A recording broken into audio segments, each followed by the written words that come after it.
Hello! On se retrouve aujourd'hui pour notre deuxième vidéo et on va parler de pourquoi passer du temps avec Dieu. Pour commencer, je vais te lire un passage.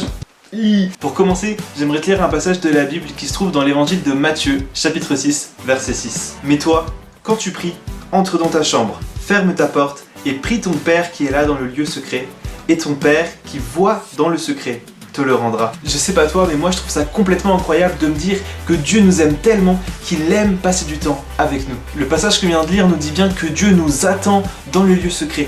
Il attend de passer du temps avec nous dans des moments d'intimité. En fait, Dieu nous a créés pour qu'on ait une relation avec lui.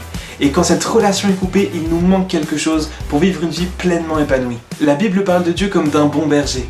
Et c'est quand tu passes du temps dans la présence de Dieu que Dieu peut prendre pleinement son rôle de berger dans ta vie. La présence de Dieu, c'est l'endroit où Dieu peut te parler, te diriger, te consoler, te guérir. À ce propos, tu peux lire dans la Bible le psaume 23. Et tu te poses peut-être la question, mais concrètement, comment je fais pour passer du temps avec Dieu? Comme on l'a lu tout à l'heure, la Bible nous encourage à fermer la porte de notre chambre. Autrement dit, simplement se mettre à l'écart. Je crois que fermer la porte de la chambre, c'est pas très compliqué. Souvent aujourd'hui, le plus compliqué, c'est de fermer le téléphone. Personnellement, ça m'arrive tellement trop souvent d'être dans un moment avec Dieu, de recevoir une notification ou un message, d'aller voir et de finalement perdre du temps avec Dieu pour quelque chose qui aurait pu attendre. Je crois que quand on aime quelqu'un, on essaie de profiter vraiment à fond de chaque instant passé avec cette personne. Et je crois vraiment qu'un moyen de montrer à Dieu à quel point on tient à ces moments avec lui, c'est des fois juste de mettre notre téléphone en mode avion.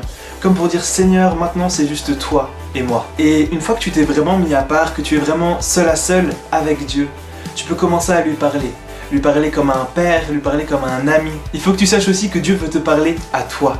Et pour ça, le plus souvent, il va utiliser la Bible. Il ne s'agit pas forcément de lire des chapitres et des chapitres. Des fois, simplement un court passage que tu médites peut vraiment permettre à Dieu de te parler. Une dernière chose qu'on t'encourage à faire pour animer tes temps avec Dieu, c'est simplement d'écouter des chants de louange. C'est par ce moyen-là que tu vas pouvoir exprimer ton amour pour Dieu, mais Dieu va pouvoir aussi te parler. Et si tu connais pas trop de chants de louange, on a fait une playlist sur la chaîne YouTube de Authentique où tu vas pouvoir retrouver quelques chants qui vont te permettre de vivre des moments forts avec Dieu. Voilà, c'est tout pour aujourd'hui. J'espère vraiment que cette vidéo va t'aider à développer ta relation avec Dieu. Si tu penses que tu n'as pas assez de temps pour Dieu, je t'encourage vraiment à aller voir notre première vidéo où tu vas retrouver quelques conseils pour mieux gérer ton temps. Sois béni et à bientôt.